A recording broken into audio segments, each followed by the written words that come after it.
Quebra-Cabeça de Sucesso, o mais divertido e desafiador programa de TV e videocast sobre negócios de São Carlos e região. Eu sou a Alessandra Paulilo e junto com a Priscila Casagrande a gente vai conduzir aqui um bate-papo leve e divertido para que você forme o seu quebra-cabeça de sucesso. Sejam muito bem-vindos e o assunto de hoje é a história do futebol contada por um campeão. O futebol foi introduzido no Brasil no final do século XIX por Charles Miller, um estudante que voltou da Inglaterra e trouxe na mala bagagem, bola, uniforme e um livro com as regras estabelecidas. E aí o futebol foi só crescendo no Brasil e a partir de 1950 a gente começou a se destacar, né? Muitos craques aparecendo, gênios com muita habilidade, domínio de bola e rapidamente o Brasil ganhou o título aí de futebol arte. De lá para cá foram 5 títulos mundiais, em 58, 62, 70, 94 e 2002. Mas como é que tá o futebol hoje? Será que ele ainda é um futebol arte? O que será dos próximos anos do futebol? Tudo isso a gente vai abordar no episódio de hoje. E a gente vai começar aqui dando um recado do nosso parceiro da CISC. Se você está pensando em fazer um evento profissional, mas tem dúvida de onde fazer, a CISC tem a solução ideal para você.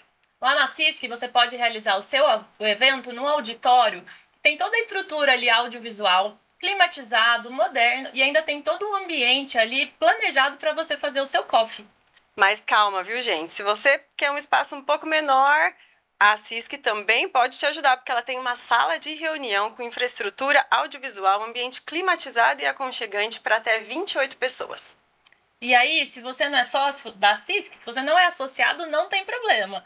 Porque os não associados também podem alugar esses espaços. Tanto o auditório maior, até 114 pessoas, quanto o menor, até 28 pessoas. Agora, se você é associado, você tem vantagem. Claro, você tem desconto. Então, entre em contato com a CISC para mais informações. E para preparar aquela receita tradicional do evento em família ou então para os preparos do dia a dia, a gente sabe que o gás é essencial. O GLP, que é o gás liquefeito de petróleo, tem garantia de qualidade e também preço acessível. E o botijão mais utilizado nas nossas residências é o P13, de 13 quilos. E a Trasgás garante total qualidade, porque tem todo o teste no casco, na válvula, no lacre, para que você receba em perfeito estado o gás da sua casa. E você nem precisa ir até a revenda para receber aí o gás em casa. Você pode entrar em contato pelo QR Code que aparece aqui na sua tela ou então pelas redes sociais, lá no Instagram, @trasgassãocarlos. E aí você vai receber o gás com toda a segurança por pessoas especializadas. Então viva momentos felizes e deixa a Trasgás participar desses momentos cuidando dos alimentos com ultra eficácia. A gente está falando de preparar comida deliciosa e a Boutique da Carne Sil Tomac tem cortes especiais. São os cortes diamante e também o corte ouro. E hoje a gente vai falar mais para vocês sobre o corte ouro. E acontece que para chegar nesse nível, a gente precisa cuidar desde a produção do gado. Então a gente está falando de confinamento, nutrição, para que chegue na melhor qualidade da carne. As carnes ficam marmorizadas, suculentas e extremamente macias. Alguns cortes são picanha, maminha, chouriço, ancho, Kobe bife e também o contrafilé. E você só vai entender esse padrão de qualidade que a gente está falando quando você provar. É realmente surpreendente. Visite a Boutique da Carne Sil Tomac, que fica na saída para Descalvado e faz entrega para toda a nossa região. Recados dados, chegou a hora especial do nosso podcast. Hoje um convidado super especial, super campeão, e agora a gente vai apresentar ele para vocês. Nascido em Campo Grande, Luiz Antônio Correia da Costa. Será que você conhece? Ex-atacante do futebol, ídolo de diversas torcidas no Brasil e fora dele, mas especialmente da torcida de São Paulo. Ele jogou 3 Copas do Mundo e fez parte do elenco da seleção brasileira tetracampeã em 1994. Atualmente ele é comentarista esportivo na TV Gazeta, tendo também passagens pela Band Sport TV e Record TV. O nosso convidado é Miller! Seja muito bem-vindo, Miller. Muito obrigado por estar aqui com a gente. Eu que agradeço, né? Priscila, Alessandra, estar com vocês aqui. Vamos bater um papo legal. Queria começar lá no começo da sua carreira, vindo de Campo Grande para São Paulo, chegando novinho, com 15 anos, que nem era o Miller ainda, era o Toninho chegando em São Paulo. Foi assim uma experiência assim muito legal e também a princípio, né, muito triste porque até 15 anos de idade eu morava com os meus pais e dormia na mesma cama que eles, né? Eu vim de uma família muito pobre e quando eu cheguei em São Paulo, 16 horas de busão, aquela cidade cheia de prédio, eu falei, o que eu tô fazendo aqui? Eu tenho que voltar para o meu mundo, né? Porque eu saí do meu comum mundo e para mim tudo era diferente, tudo era esquisito, tudo era neura e eu fiquei assim um ano em depressão porque e naquela época você sabe que a comunicação ela era bem escassa, né, em relação a agora, não tinha rede social. E eu ligava para minha mãe assim no telefone da vizinha a cobrar de orelhão, né, para falar com a minha mãe. No começo assim, né, mas bem de vez em quando, porque não tinha como ficar ligando sempre. E para mim esse começo foi difícil, mas depois eu fui me acostumando, me ambientando com os jogadores no alojamento, né? Morei debaixo da arquibancada há vários anos e para mim acho que tudo tem um começo, né? E claro que quando você é infante você não conhece todas essas coisas, era um mundo totalmente diferente, né? Eu, um garoto muito pobre, vindo de uma cidade lá do fundo, fim do mundo, né? Mato Grosso do Sul, muito longe em relação a São Paulo. E você chega numa capital muito grande, e para mim tudo era novidade, tudo era assim estranho, e eu demorei muito a me acostumar. E o que te fez manter o propósito ali, não desistir? Era esse convívio com os jogadores do profissional? Era o sonho que você tinha? Era a vontade de vencer? O que te fez manter ali? Não, assim, o convívio com o time principal, né? A gente tinha um portão 4 que era em cima, portão em cima, a parte de cima do Morumbi do estádio, e o portão principal na parte de baixo, que é a do profissional, né? A gente não tinha contato nenhum com o profissional, até porque eu cheguei no Juvenil de São Paulo, que é o tal do Sub-17, né, hoje. E a gente só via os jogadores antigamente, né, assim, de longe, no treinamento, que a gente assistia treino e jogo, né? E eram os nossos ídolos, claro, né? O São Paulo já naquela época já tinha 3, 4 jogadores que serviam à seleção brasileira e eram referências, né, no Brasil. E pra gente da base não era diferente, né? Tinha o Careca, tinha o Valdir Pérez, Serginho Chulapa, Zé Sérgio, Renato, o saudoso Mário Sérgio. Então, era uma infinidade de grandes jogadores que eram referências não só para o futebol brasileiro, mas também para os jogadores da base do São Paulo. E por falar em ídolo, aos 18 você já era um ídolo. Com 17 eu subi profissional, né? Com 18 foi a minha primeira Copa do Mundo, né, no México.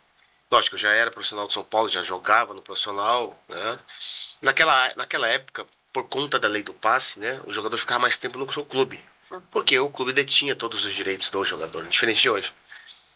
Então, a gente firmava a carreira mesmo no profissional, no time principal, quem subia, claro, né? Você tinha que ser titular, ganhar título, depois pensar em seleção brasileira e depois pensar em ir para a Europa. Era uma escala cronológica assim que todo mundo fazia na oportunidade. Hoje, com a mudança toda da lei Pelé, através da lei Pelé, mudou tudo. Hoje o jogador da base já pensa em da base ir para a Europa, né? Não pensa em ir para o profissional, seleção brasileira e depois para a Europa, né? É claro, né? O mundo mudou, né? O futebol virou um negócio. Eu não penso que é errado também, não. E você, assim, pessoalmente, acha que isso aconteceu de uma maneira muito rápida ou no tempo certo? Você estava preparado para isso? Não, muito rápido. Eu não estava preparado para nada. Moleque, garoto, perdi minha virgindade com 21 anos de idade, quer dizer, né, família evangélica, minha mãe muito rígida, né, no evangelho, né, não me levava para a igreja, me obrigava a ir. Né, os pais antigamente, você sabe muito bem como eram, né? Mas, é lógico, respeitava-se ao máximo os meus pais, né? Seguia a risca o que eles falavam. É claro que quando você vai crescendo, você vai tomando decisões precipitadas por conta de problemas passageiros e você quebra a cara, você erra, você fracassa, etc. Então, eu errei também muito na minha vida, com certeza. Então, acho que... mas, assim, a minha base, o meu fundamento, nunca me esqueci, né? Que é o fundamento cristão, né? Da minha mãe em especial, que me doutrinou, me levou para a igreja quando eu era pequeno, até os 16 anos de idade. Eu nunca me esqueci mais disso. Foi uma boa obrigação, né? Depois, com certeza. Hoje eu falo assim, poxa vida, oxalá que todos os pais obrigassem os seus filhos a irem para os princípios de Deus, né? Isso é muito importante para o segmento da vida da pessoa. Se a gente pegar esse sucesso estrondoso que foi no São Paulo, foi muito por conta de um grupo ali que ficou conhecido como Menudos do Morumbi. Eu estive no Burumbi, no show do Menudo. Aí eu 1985, né? Eu era super Pra ser pequena mais e eu preciso. sou de Tararé, divisa do São Paulo com Paraná. E meu pai viajou horas pra me levar no show do Menudo. E quando chegou, eu dormia. Aí ele ficava me sacudindo, agora assiste. Mas não é desse Menudo que a gente tá falando. É do Não, mas Menudo do então, só Burumbi. terminando, desculpa, Priscila, o sucesso foi muito rápido na minha vida, eu não estava preparado, não. E eu demorei bastante para poder administrar, né, e absorver o sucesso, né? Porque foi muita coisa muito rápida, porque na base a gente era obrigado a estudar. Era obrigado mesmo a estudar. Né? Todo mundo da base infantil, juvenil, juniores, né? Que é o sub-13, 17 e 20, era obrigado a estudar. E a gente estudava em Morumbi, ali nas escolas, né? Estadual. Mas chegou num determinado momento que o diretor da base me perguntou, senhora, você tem que decidir agora, ou estudo ou futebol. Eu com certeza não, com certeza eu quero futebol, porque, lógico, se perguntasse pro meu pai, com certeza ele não, vai estudar. Você estava vivendo o sonho de tanta gente. Exatamente, mas lógico, não tinha essa dimensão. Antes não tinha, nunca tive. Depois, com o tempo, claro que você tem uma cabeça mais ampla, amadurece e já tem uma visão mais ali daquilo que está perto. E aí, nesse sucesso, veio os Menudos do Morumbi. Então, os Menudos do Morumbi, Alessandra, foi o seguinte, em 1985, mais precisamente, já tinha subido para o profissional. Primeiro eu, depois o Silas, depois veio um monte de jogadores da base, todos grandes jogadores, né? E naquela época o São Paulo começou a ganhar suas partidas, né? E o Diário Popular, né? O extinto Diário Popular na capital, era um jornal impresso, né? Muito famoso na oportunidade, que ele cobria, né? Bem assim os clubes, em especial o São Paulo, né? E naquela época as entrevistas, né, até acho que eram até melhores que hoje, né? Assim, antes do treino a gente sentado atrás do gol do Morumbi, porque não tinha, né, centro de treinamento. Então a gente fazia tudo no estádio mesmo, né? Morava, etc, e jogava, treinava e tudo. E ele começou a perguntar, né? Poxa, esse sucesso de vocês aí, você, Silas, Sidney, Careca, Pita, tá, pá, pá, pá, pá, pá. E a gente perguntando, respondendo, dando aquelas respostas bem básicas mesmo, através de uma pergunta básica. E o Dr. Marco Aurélio Cunha, ele sempre foi um cara muito inteligente, muito, muito inteligente.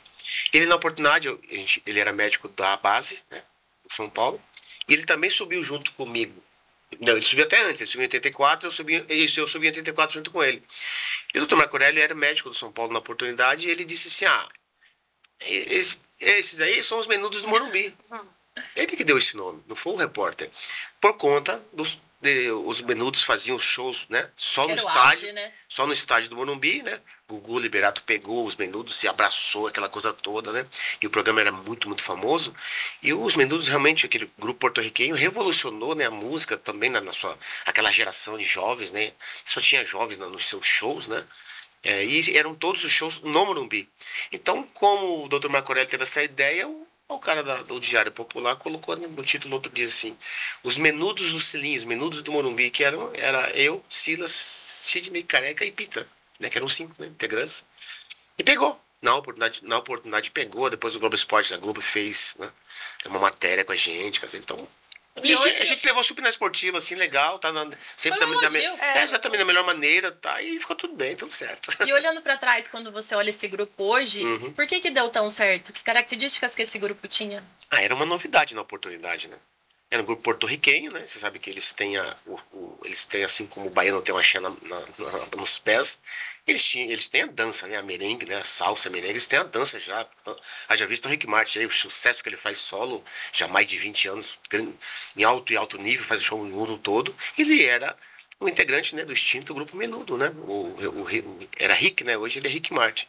Então ele, por conta disso, né? Além de ser um cara bonitão, ele dança muito, canta muito, as músicas são bonitas, né? E ele abrange uma grande parte, né, das pessoas. E o Menudos do Morumbi, qual era o grande diferencial? A diferença é que a gente tinha um treinador que era um visionário, o saudoso Cilim, que ele era pró-ataque, né? Eu sempre digo que a cabeça joga tanto quanto os pés, isso no caso do futebol. E ele impregnou na nossa cabeça, ó, vocês têm que jogar pra frente, gostar de fazer gol, ou seja, ter raiva do goleiro adversário. E eu cresci assim, né, no profissional, com essa mentalidade de jogar pra frente, de fazer gol, de ser pró-ataque, né, porque o Cilinho impregnou isso na nossa cabeça diariamente, né. Então, e naquela oportunidade, o Campeonato Brasileiro, ele era disputado no primeiro semestre, e os estaduais no segundo semestre. Era é bem assim. diferente. Exatamente, hoje não. Hoje é o Primeiro- estadual 3, 4 meses e o restante da temporada o Campeonato Brasileiro. Hoje é assim, né? E a gente começou, nós fizemos tanto sucesso assim dentro de campo na praticidade que foi a defesa menos vazada, melhor público, melhor renda e defesa menos vazada e melhor ataque. Naquela oportunidade o Careca fez 25 gols, se tornou artilheiro, né? Virou artilheiro do Campeonato Paulista e eu fui vice com 23. Quer dizer, então a gente fazia muitos gols, né? Porque tinha um treinador que gostava que o time jogava pra frente mesmo. O Cilinho é a maior referência de técnico até hoje pra você? Uma das, não é a única, né? Aí aquela geração de treinadores, né? Celinho, Tele Santana, aí vai um monte aqui no interior de São Paulo, tudo. João Avelino, Brandão, eu posso citar aqui uns 50. Todos eram referências porque eles fizeram grandes times no nosso futebol paulista e brasileiro, né? E o Cilinho não era diferente, o Cilinho foi assim. A gente não chamava ele de professor, né? Na oportunidade era bem normal chamar o treinador de homem. O homem chegou. A gente chamava de profeta. Olha Porque que legal. ele sempre pensava longe. Era visionário. É, visionário. E falava assim: amanhã vai acontecer isso. E acontecia. Por isso que a gente chamava de profeta. E nessa época você foi pro sub-20 da seleção. Isso, eu subi, lógico, eu subi em 84. Em 85 eu assinei meu primeiro contrato profissional. E na oportunidade eu fui já aquela escala que eu te falei cronológica, né, de jogador, da sua carreira do jogador. Eu participei um torneio João Avelange em Acapulco, no México. Depois eu fui, não cheguei a jogar sul-americano pelo sub-20 no Brasil, não. Depois, logo em seguida, a gente já se preparou para o Mundial na Rússia, né? E eu não queria ir. Porque eu já era titular de São Paulo, ídolo da torcida, estava ambientado, não queria sair. Eu amava jogar no São Paulo. Nossa, mas eu achava que todo jogador, o sonho maior de todos era ir pra seleção. Não, mas então, eu na minha cabeça, molecote, eu pensava que eu estava regredindo, porque eu já estava no profissional. Aí eu descer pro sub-20, ou seja, juniores, então para mim era uma descida. Por mais que seja a seleção brasileira. Exatamente, né? Pro principal é diferente, claro. O principal é o auge do jogador de futebol, quando ele chega lá. É a seleção brasileira principal. Mas eu não via dessa maneira. E aí os mais experientes, né, que tinham muito mais experiência que eu, muito mais sabedoria que eu, Oscar, Dario Pereira, Falcão, na oportunidade certa, não, amigo. Todo jogador que jogou na seleção principal, ele primeiro passou pela base da seleção brasileira. Então acho que se você respeitar isso, a seleção vai levar muito em conta esse histórico. E daqui a pouco você vai estar no profissional, você vai voltar aqui e vai continuar indo no São Paulo. Mas eu não tinha essa cabeça, eu era muito moleque, eu era muito inexperiente de vida, né? Então eu assimilei isso, aceitei, engoli e fui para o Mundial na Rússia, né? Antiga União Soviética. A gente se tornou campeão mundial, né? Contra a Espanha, 1-0, gol do Henrique, nosso zagueiro que jogava na oportunidade. E depois eu voltei. Tanto é que naquela época, acho que a Rádio Jovem Pan estava lá cobrindo o Mundial. E eu falando com o presidente de São Paulo, o Carlos Miguel Haddad, assim: doutor, presidente, então, amanhã eu chego no Brasil, né? Já quero jogar contra o Corinthians no Pacaembu, um clássico no final de semana, né? Chegamos no dia antes do jogo, um dia antes ou no dia mesmo de manhã, e à tarde já joguei. Garoto, né? Você atravessa a parede. Faz qualquer coisa. Exatamente. E teve uma história de Romário e Denilson nessa época, que eles foram punidos, alguma coisa assim, da seleção. Então, isso, nos juniores, né? Eu, o Romário e o Denilson, zagueiro, que era do América na oportunidade, grande zagueiro, por sinal, né? A gente era muito amigo. E a gente ficava no quarto, né? Nós três, assim, brincando, tá? Conversando. E a seleção brasileira nessa época estava fazendo uma pré-temporada ali num hotel em Copacabana, no Rio, né? E lá embaixo tinha aquelas mulheres, né? De família, as primas, tá? Na oportunidade. E aí o Romário e o Denilson começaram a brincar com ela. Sobe aqui, tipo, né? Mais ou menos uma coisa assim, tá? E eu tava deitado assistindo televisão. Aí o doutor, o doutor da seleção, na oportunidade, ele entra, sabe? Não, perdão, o gerente de futebol entra e diz: vocês estão loucos, vocês estão fazendo aqui, papapá, porque os vizinhos os outros hóspedes começaram a reclamar do barulho. E o dono do hotel, no português, ele morava na cobertura do hotel. Ele morava no hotel. Aí reclamaram pra ele reclamou pro gerente da seleção, e eles viram que era o Denilson Romário, tava na janela, e eu deitado na cama. Eu tava junto também. Eu poderia ter sido cortado também. Mas de alguma maneira, por alguma razão, eu não fui. E eles foram cortados, né? A seleção cortou o Romário e o Denilson na oportunidade. Né? Eu achei injusto, mas Essa parte disciplinar sempre foi rígida, assim? sempre, você vê, uma coisa para mim nada, uma coisa nada é que eles foram cortados. E eu não aceitei, porque não concordei, porque eles eram meus amigos e jogavam muito, né? Na oportunidade, então eu não vi o porquê. Razão acho que muito vaga, muito oca para dispensar, para cortar dois grandes jogadores que iam nos ajudar com certeza no Mundial. E aí, quando o jogador é cortado, demora para ele reconquistar o direito de voltar para um próximo jogo? Ou igual cartão amarelo, cumpre ali? Acho que na base eles não voltaram mais. Mas aí depois lá na frente o Romário ele foi Aí não convocado teve para a como principal, não né? convocar, né? Porque ele estava no auge, né? Claro. Jogando no Vasco, arrebentando. O Denilson também, mas o Denilson não chegou para a principal, não. Mas o Romário foi, com certeza. E como que você recebeu o primeiro convite para ir para a principal? Naquela oportunidade, a Terezinha, né, até então secretária da CBF, ela ligava na nossa casa, na casa do jogador. Né? Mas, lógico, antes eles mandavam um telegrama pro clube, né? Avisava o presidente por telefone, mandava um telegrama, aquela formalidade da oportunidade da época. E depois a Terezinha ligava para sua casa, né? Dizia, oi, Mito, minha Terezinha da CBF, então, você está convocada para 2 jogos, a seleção vai fazer em tal lugar, né? A apresentação o São Paulo já tem, mas é mais ou menos isso, né? A gente vai mandar a ponte aérea, vocês se apresentam no hotel tal no Rio e já fica à disposição da seleção brasileira. É mais ou menos assim. E claro, a minha primeira convocação, imagine só, eu já estava assim, né, mais ou menos, né, sabendo, esperando que eu ia ser convocado, mas sempre vem aquela surpresa boa, você fica muito feliz, tá? Eu estava ao lado da minha mãe, né, eu morei com a minha mãe muito sempre, ela trouxe lá para São Paulo na oportunidade. E eu, né, tava ali chorando, né, emocionado com a minha mãe, tá? Minha mãe, Deus abençoe, você merece aquela coisa toda, você sabe como é que é. Então foi assim, muito prazeroso, assim, com certeza. E deve ser uma angústia, né? Será que a Terezinha mesmo é trote? Não, eu não pensava assim, porque a voz dela era inconfundível. Já sabia quem era que ia ligar. E receber uma ligação dessa é como ganhar um campeonato, a sensação, assim, de conquista. Isso, porque como eu disse, é um auge pro jogo, o degrau mais alto que o jogador pode alcançar na sua carreira é chegar na seleção do seu país, para mim, né? Uhum. E naquela época a concorrência era muito grande. Muito absurda, assim. Então, eu, moleque, garoto, estar ao lado de grandes jogadores gênios, puxa, eu olhava assim, eu só admirava eles, porque eu estava chegando, bem ambientando, crescendo, aprendendo com eles, né? Isso é sempre normal, né? A nova geração sempre vai respeitar e honrar a velha. Em 88 você foi para a Itália. Então, 87... Peraí, tem a Copa de 86 ainda. Exatamente. Tem a Copa. Então, 85, acho que foi sim. Foram esses amistosos, né?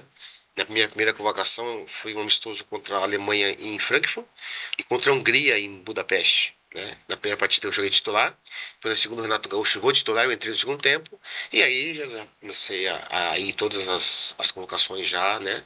Até aquela pré-lista de Copa do Mundo para 86 no México.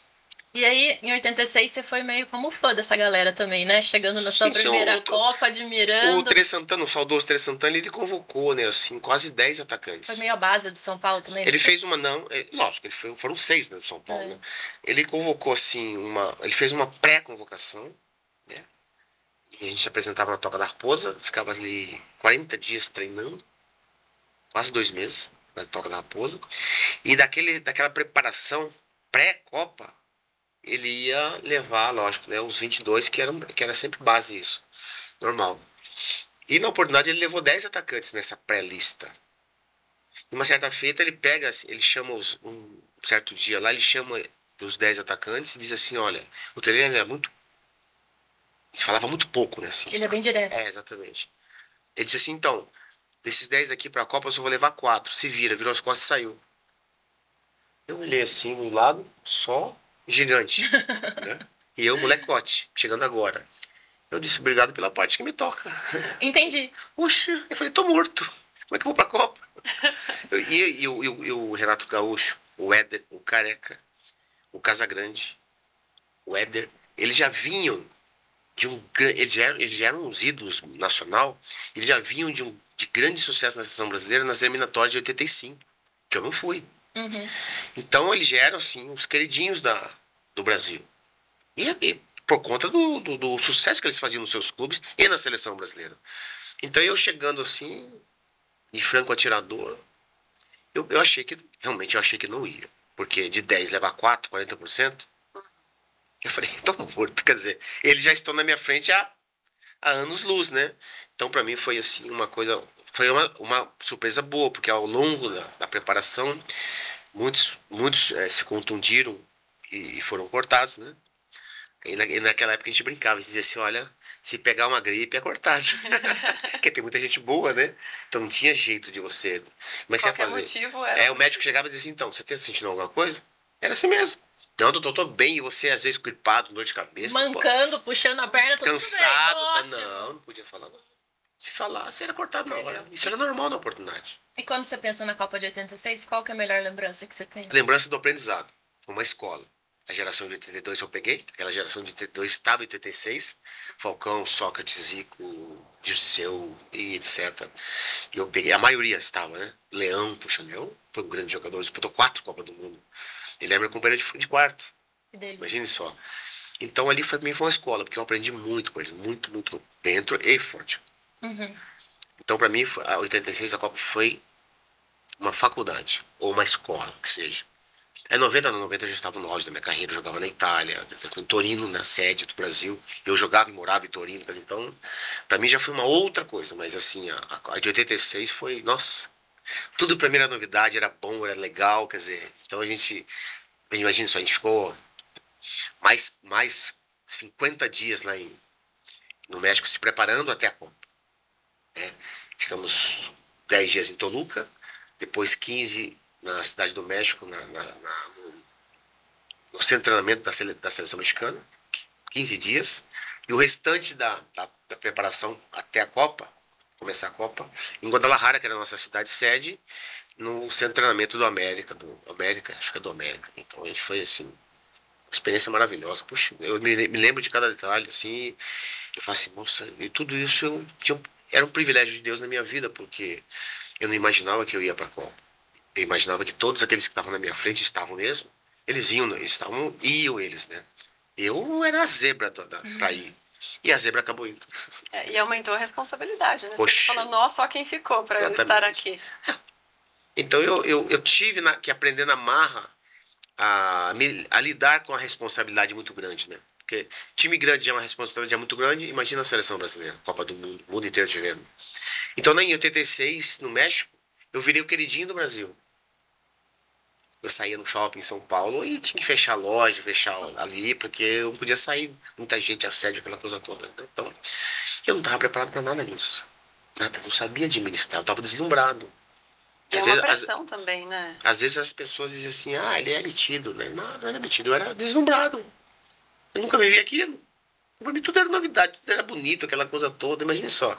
Eu sempre falo uma frase, né? Depois ao longo do tempo eu aprendi isso, né? Com os meus colegas, eu falo até hoje, eu falo assim, a bola faz milagre. Eu namorava cada mulher bonita e eu feio, poxa vida. Então tudo isso, né? Tudo isso serviu de escola para minha vida, né? Assim, até hoje. Então, eu olho para trás e a gente trazendo à memória todas essas coisas, né? Essa minha carreira na seleção brasileira, eu servi por 10 anos, né? Eu olho assim e falo, caramba, lógico, repetiria tudo de novo, né? Acho que foi legal passar por todos aqueles processos, né? E aprender muito, né? Com tudo, né? Não só dentro, como falei, fora de campo. Acho que o ser humano não é só um ser espiritual, ele também é um ser social, né?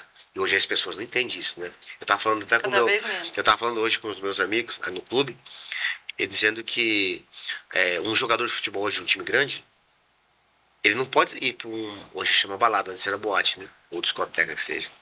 Ele não pode Nossa, discoteca entrega a idade. Exatamente. Hoje um jogador de futebol de time grande, ele não pode sair. Uma balada, hoje é balada, né? Ele não pode ir para um pagode, que seja, um barzinho. Porque hoje nós estamos num Big Brother mundial, todo mundo tem celular. Aí um Zé Mané lá filma e diz assim, o time dele tá perdendo e ele tá aqui no pagode, etc, etc, etc. Quer dizer, ele tá na folga dele. Eu sempre tive isso na minha cabeça. A gente saía do estádio do Morumbi, no caso, jogava no São Paulo, saía do Morumbi, era um cidadão comum. A gente ia pra balada, quebrava na noite, porque as noites de São Paulo é maravilhosa. Quebrava a noite todas as vezes, as pessoas viam, tá? Mas só falavam, né? Porque não tinha O celular e vídeo, a rede exatamente, né? Então nesse ponto era mais fácil, porque era a palavra dele contra mim. Mas eu assumia. Falam muito que a proibição das baladas e tudo mais é pensando muito no rendimento do atleta, que ele tem. Não E tem nada a vocês ver. jogavam infinitamente mais. Não tem nada a ver. tem A a gente ver. saía direto, tá? Jovem, claro. Né? A gente saía direto, antivéspera, véspera de jogo, etc. Quebrava na noite virava da noite pro dia, ia treinar, descansava, dormia, recuperava e jogava e ganhava, etc. Acho que nada a ver uma coisa com a outra. Lógico, quando você é jovem, você pode atravessar a parede. Mas eu acredito que isso não influencia no rendimento de um jogador. Né? Hoje, como eu disse, hoje tudo é proibido, hoje tudo influencia, hoje, quer dizer, é uma neura muito grande, né? Hoje, pra você ter uma ideia, tem um aparelhinho que ó, os jogadores de base, de time grande usam, que eles estão treinando, garoto, 16, 17 anos, eles estão treinando, se apitar esse aparelho, aqui um tipo uma cintura assim que fala, se apitar, o fisiologista fala assim, ó, tira ele do treino, você vai machucar. Ele tem 17 anos de idade. Quer dizer, então, Esses não atravessam a parede mais. eles são obrigados a não atravessar a parede. Porque é muito neuro, nada a ver. Eu sempre aprendi na bola que a última palavra não é do médico, nem do treinador, é do jogador. Atleta. Claro que quem tá sentindo é você. Eu sei quando eu tô bem, quando eu tô mal, quando eu tô cansado, quando tá doendo a perna, a coxa, o tornozelo, que seja. E a gente sempre sentia isso, né? Então antigamente era assim. Ó, você tá mal? Ah, você tá meia boca pro jogo? Vai fazer um teste. No campo. O campo, eu sempre falo, o campo não tem muro. Não dá pra se esconder. Então fazer o teste, e aí? Ah, vou. Quantas e quantas vezes eu joguei com uma perna só? Machucado. Eu gostava de jogar. Clássico, sabe? Eu jogo até jogo sim, não era decisão, não. Fala, doutor, mete uma infiltração aqui na coxa e vamos embora pro jogo. Mete infiltração no tornozelo, enfaixa e vai pro pau. Quer dizer, então isso era normal. Jamais perdeu um clássico. Não, quantas decisões eu joguei com uma perna só. Porque eu não tinha condição de jogo, tava machucado. Mas eu queria ir pro jogo, e aí eu ia com a perna só. E eu não tava nem aí, quer dizer. Hoje o jogador que tem uma gripe, ele não vai pro jogo. Também mudou, né? Fazer o quê? E tem uma história muito bonita sua lá na Itália, nessa época, então, que quando você foi pra lá, era o melhor futebol do mundo. Tinha. Você foi ganhando o quarto maior salário, né? Não, foi assim. O futebol, realmente, o futebol italiano, na oportunidade, ele era referência mundial. Todo jogador, seja europeu, ou brasileiro, ou sul-americano, ele queria jogar no futebol italiano. Porque todo time tinha grandes estrangeiros e grandes jogadores italianos. Os grandes times, é claro. Não era um investimento. E eu não era diferente. Eu queria ir pro futebol italiano. Eu tive proposta do Barcelona, eu não aceitei. Do Atlético de Madrid, eu não aceitei, não quis ir. Falei, não quero para esse time, não, eu quero ir para a Itália. Porque tinha Maradona, tinha o trio holandês no Milan, tinha Roma, do Falcão, o rei de Roma. Quer dizer, então, tudo isso, né? E o futebol passava na Band, né? O futebol italiano, todo domingo de manhã. Quer dizer, então, era um futebol assim. Hoje é a Premier League hoje, na Inglaterra. Era o futebol italiano. Então, todo jogador queria ir para lá. Hoje a maioria vai o quê primeiro? Inglaterra, Alemanha, Europa, China, que seja. A Itália é a 10ª opção para o jogador brasileiro. Ou sul-americano.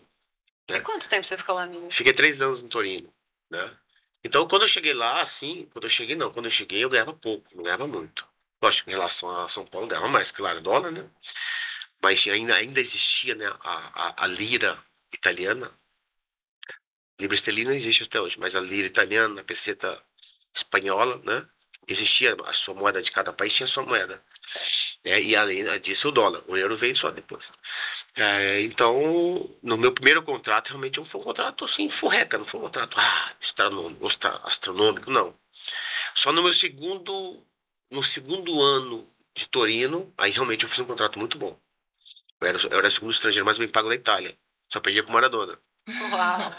E jogando no Torino, não era um Milan, não era um Roma, não era um Napoli. Era um time grande. Era um time mediano na Itália, é até hoje.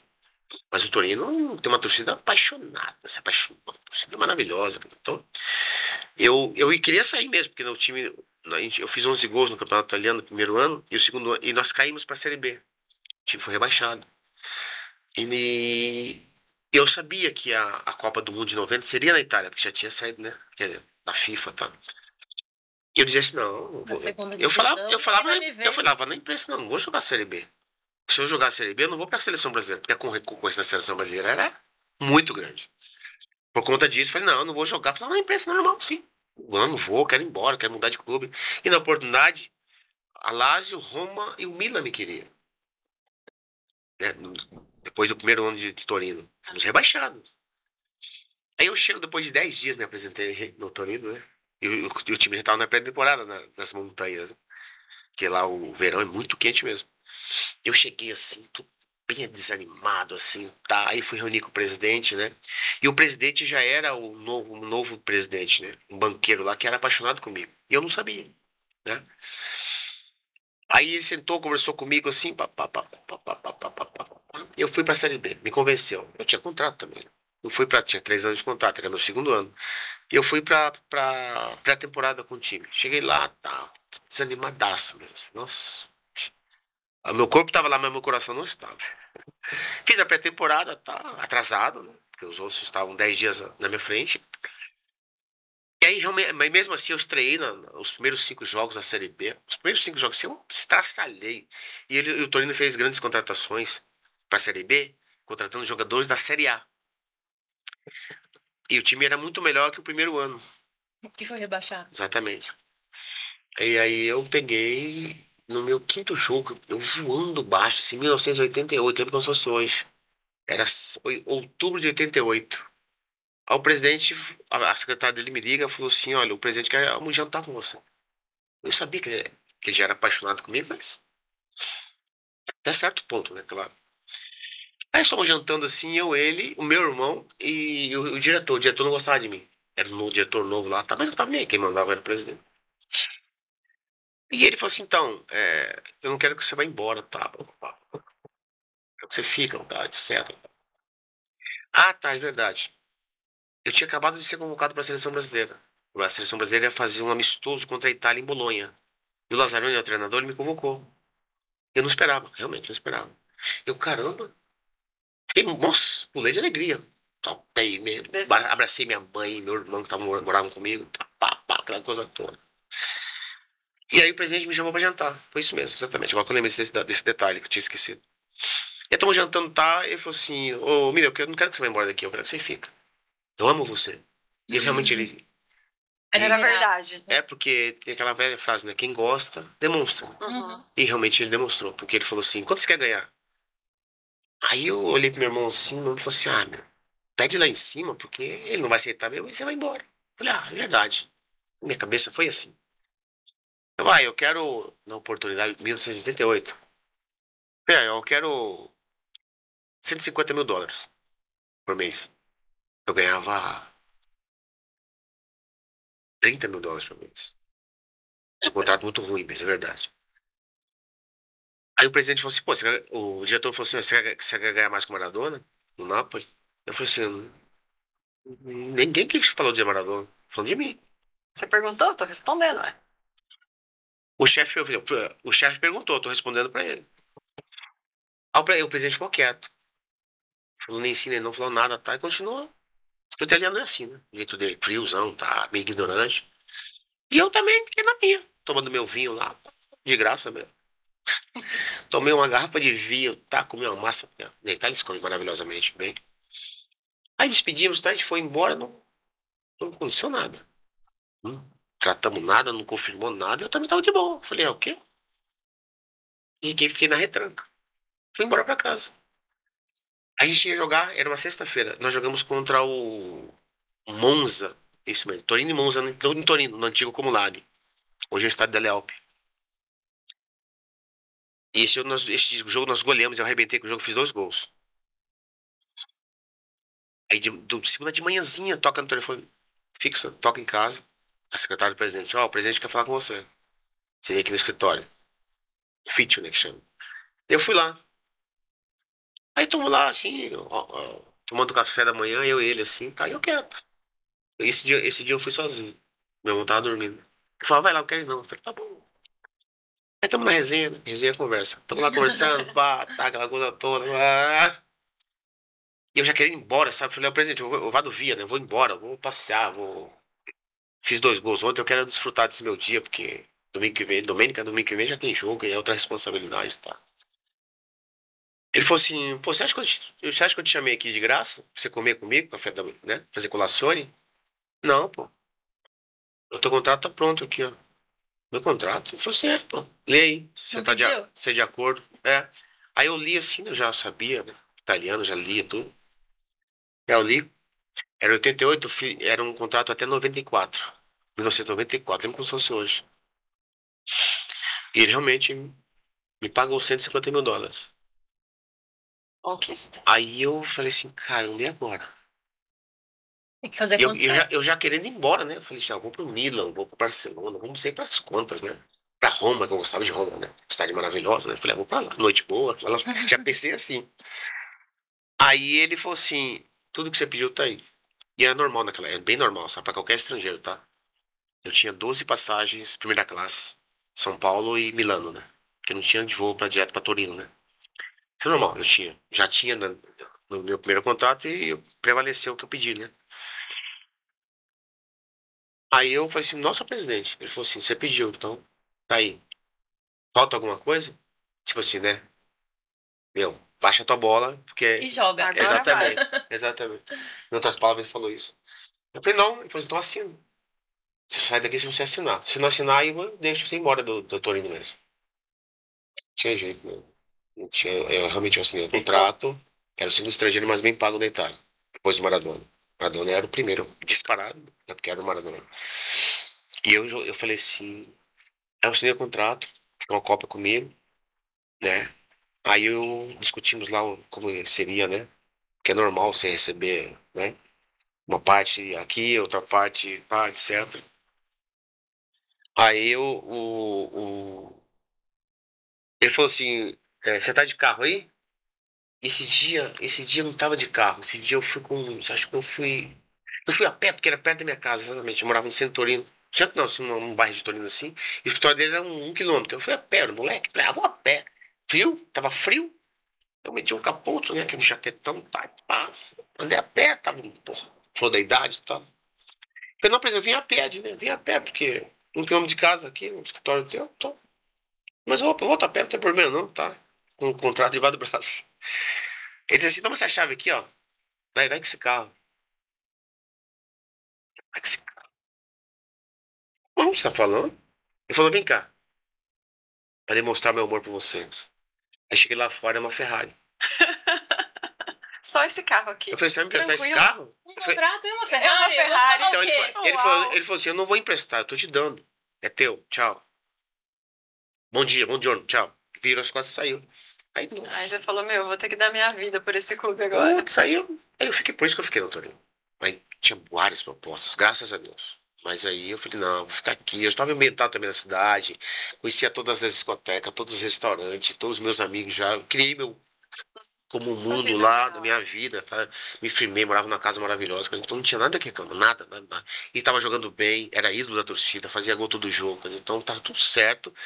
E tinha acabado de ir pra seleção, né? Voltar pra seleção brasileira. Né? Uhum. Porque eu não quis disputar com a primeira de 89. Eu fui embora, eu me apresentei e fui embora no mesmo dia. Falei, tá muita bagunça aqui, não quero ficar aqui não. O Nazzarone achou que eu não queria, né? Eles foram campeão da Copa América em 89, depois, e teve essa convocação. Ele me perguntou, mas quando o Nazzarone me convocou, ele estava no quarto eu e o Jorginho.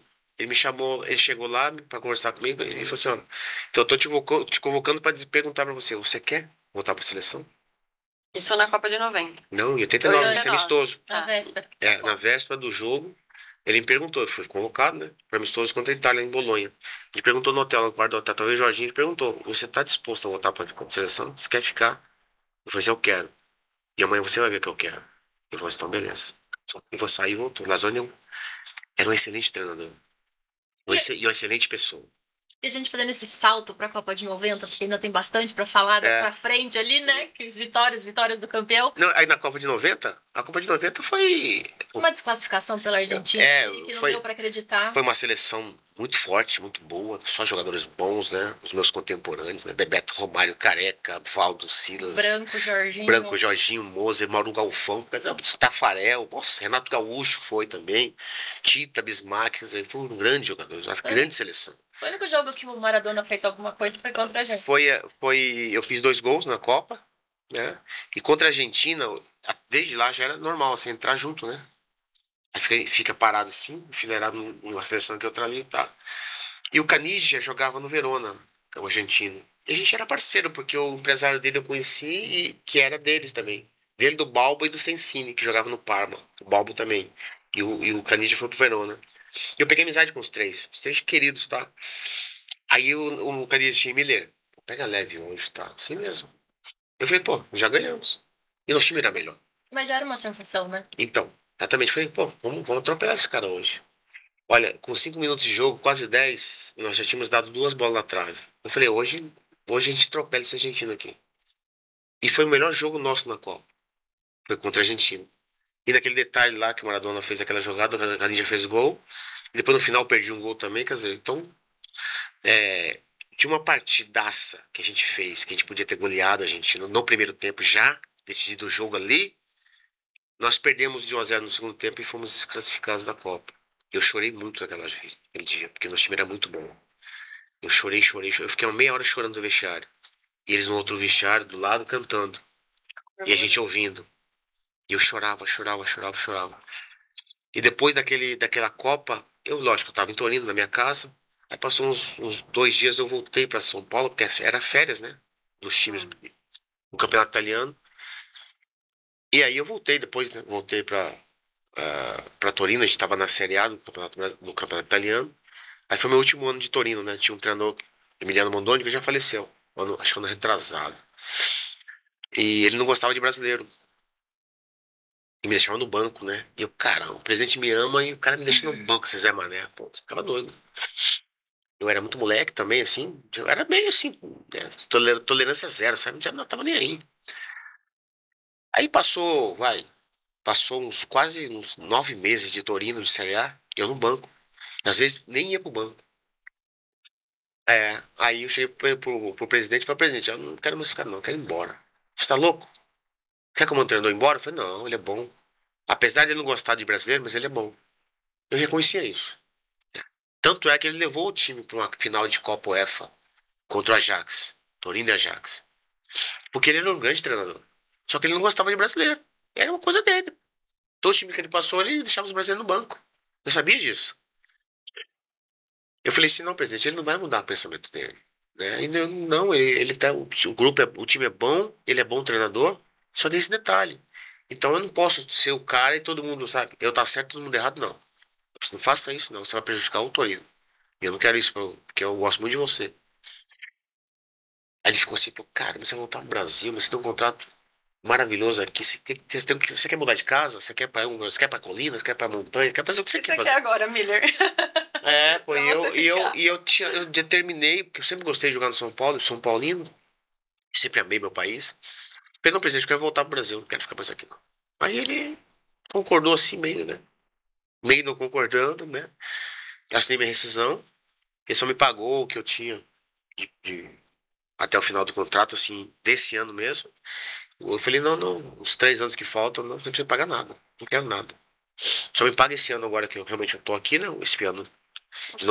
Estagiando em 90, 91, né? Que é o campeonato. 92, 3 e 4. Você não me dá um dólar. Ele falou, beleza. Me pagou e vendi minha Ferrari para um amigo meu lá, que ele queria comprar. A Ferrari é um carro muito cobiçado na Itália. Dei a maioria das minhas coisas para um amigo meu lá, que era casado com uma brasileira, um italiano. A gente ficou muito amigo no Torino. Dei todas as minhas coisas para ele, assim. Até roupa, assim, muitas roupas, tá, etc. E voltei. Foi isso. Minha história na Itália terminou assim. E aí, só fazendo uma ponte lá para 94, eu sei que o nosso tempo está acabando. Foi a terceira Copa. Como é que foi, né? Você levantar as comemorações ali junto com toda a seleção, lembrar de 90 que você tava chorando lá dentro do vestiário, falar agora. Assim, era aquela geração de. A base de 94 era a base de 90. Estava em 94. A base de 90 estava em 94. Aham. Pode ver, maioria. E grande seleção também. Mesma coisa. A qualidade em alto nível, tá? E eu no auge da minha carreira ainda, né? A gente fez um amistoso em 94 no Recife contra a Bolívia, contra a Argentina. Eu arrebentei esse jogo. Ali eu carimbei meu passaporte pra Copa. Isso eu sei. E beleza, ficou tudo certo, tá? Lógico, sempre matando o leão por jogo, né? Porque a concorrência era muito grande também, ainda. Aí foi Bebeto, Romário que jogaram. Ficou eu, o Paulo Sérgio, o Ronaldinho, que não era fenômeno ainda, e o Viola no banco, né? Foram 6 atacantes para a seleção. E a seleção foi maravilhosamente, a gente já sabia, já tinha experiência eu já tinha experiência, eu e Branco, de 86, 90, né? E outros também tinham experiência de 90, já estava em 94, e a gente falou, olha, o negócio é o seguinte, nós já sabemos como é que funciona, então vamos deixar a nossa vaidade de lado, vamos fazer uma vez por semana uma reunião para ver o que tá, né, o que não está funcionando e o que pode melhorar, porque, essa geração em 98 não estará mais, a maioria. Então a gente já sabe disso. Então vamos fazer de tudo para ganhar agora. 98 não chegou ainda. Então em 94, então vamos ganhar em 94. Foi o que aconteceu. Por isso que a gente teve sucesso. Ganhamos. E ia para 24 anos, né, sem título. E aí nós quebramos esse ciclo, graças a Deus. E eu me lembro do tempo. Quem não lembra? Mas Galvão. Verdade. A gente vai te dar um desafio enquanto a gente vai passar uns recadinhos de escolher uma peça de quebra-cabeça da mesa que fez mais sentido pra você durante a sua caminhada até aqui. E a gente já te pergunta qual é a peça. Eu vou lá falar dos dias quentes. Desculpa. Depois, né? Depois, só tá. escolher a peça, pode bagunçar, Tá. pegar que faz sentido pra você. Tá bom. Bom, então falar dos dias quentes, que a gente busca maneira aí de deixar o ambiente mais agradável, amenizar o calor. E os equipamentos mais utilizados, então, nesses dias de alta temperatura são os ventiladores e também o ar-condicionado. Mas o que será que mais compensa? Quando a gente pensa no ventilador, ele tem menor preço, ele gasta menos energia, tem menor custo de instalação e manutenção. E se você seguir o manual de instruções, você mesmo pode instalar o seu ventilador e fazer todas as limpezas necessárias periodicamente. Afinal, né, um ventilador limpo evita poeira, ácaro, bactéria e ele também diminui até 3 graus a temperatura de um ambiente. Ventiladores modernos, silenciosos, com controle de temperatura manual e de parede, também tem controle remoto, você encontra na latina.com.br. Latina Eletrodomésticos para quem é exigente. E se você está cansado de ter sempre as mesmas opções no seu almoço, que tal experimentar um almoço do Graal São Carlos? Qualidade, variedade, sabor e a certeza de estar se alimentando com opções preparadas com todo respeito e carinho por você. Aquele buffet maravilhoso com comida por quilo, que tem saladas, legumes, carnes fritas, assadas, grelhadas, mesa de acompanhamentos. Tem os pratos únicos também. Eu tive no Graal recentemente, comi uma bela paella que nem precisa de outras coisas para acompanhar. E para quem gosta de variedade, lá ainda conta com uma mesa de várias massas com vários tipos de molho. Na sexta-feira tem um festival de parmegiana que você precisa provar. Então, o almoço do Graal pode ser aquele tempinho que você precisa para respirar entre um período e outro de trabalho. O Graal fica na rodovia Washington Luiz, quilômetro 238, e você que acompanha o Quebra-Cabeça do Sucesso tem 10% de desconto em qualquer consumo, com exceção dos itens do posto de gasolina e também de cigarro, válido até dia 30 de junho. E a última dica do episódio de hoje, a gente vai falar do Colégio Sapiens, um colégio que foi criado e é administrado por professores que estão ali sempre para reforçar o compromisso da educação sólida para as crianças. Na metodologia de ensino, eles utilizam ferramentas tecnológicas essenciais para a modernização e contextualização do ensino com as novas gerações.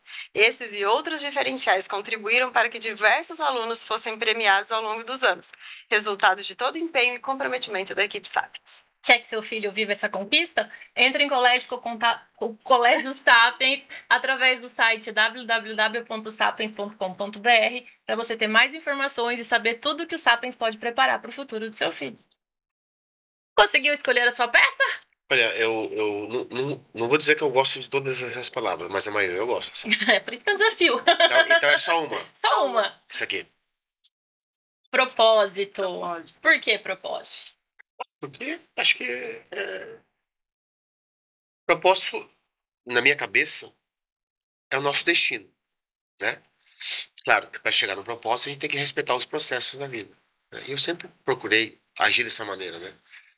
Aceitar e vencer os propósitos, os processos para chegar nos propósitos, né? De Deus e da vida, etc. Então, acho que essa palavra para mim, eu amo essa palavra. A maioria, mas essa aqui em especial.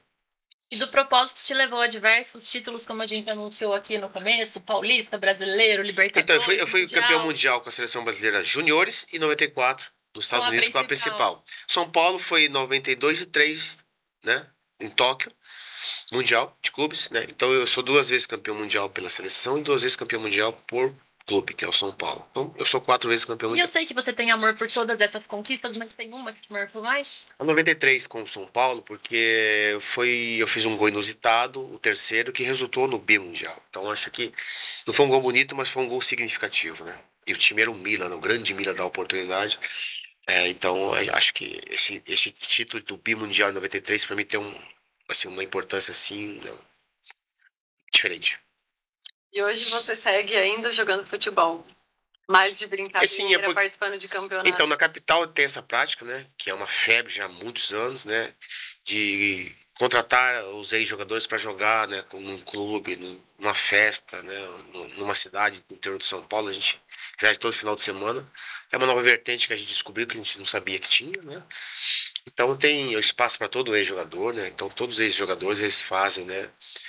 Um evento aqui ou ali, de sábado e domingo. Então isso é muito bom pra gente, porque a gente sai um pouco da rotina da capital. E as cidades do interior, elas são muito hospitaleiras, assim como em São Carlos. E eu gosto muito. Eu sempre digo que eu volto pra capital, assim, carregado da bateria. Energizado. Exatamente. Para encerrar, últimos 30 segundos ali de resposta. E aí, o Brasil, como tá bem para a próxima Copa? Tá indo como um dos favoritos, né? Não é o favorito em potencial. Acho que o Brasil deixou de ser melhor do mundo há muitas décadas. Isso é fato. Então acredito que a seleção. E agora essa última Copa, né? A próxima, perdão, de 26, vai ser até mais difícil, né? 3 países, né? Nós sabemos. E 42 seleções, quer dizer, então é muita coisa, muito Uma difícil. mega Copa. Exatamente. Então a seleção não é a favorita única, não. Ela acho que tá. Mas a gente pode ter esperança. Sim. Não diz, A esperança é a última que morre. exatamente, não diz a frase, né? A esperança é o time que morre, mas eu não acredito nessa seleção, sinceramente. O treinador é bom, o Dorival é parceiro, gente boa, um excelente treinador, já provou isso em vários clubes que passou. Agora na seleção, foi merecidamente. Mas o jogador brasileiro, ele não sabe jogar a Copa do Mundo.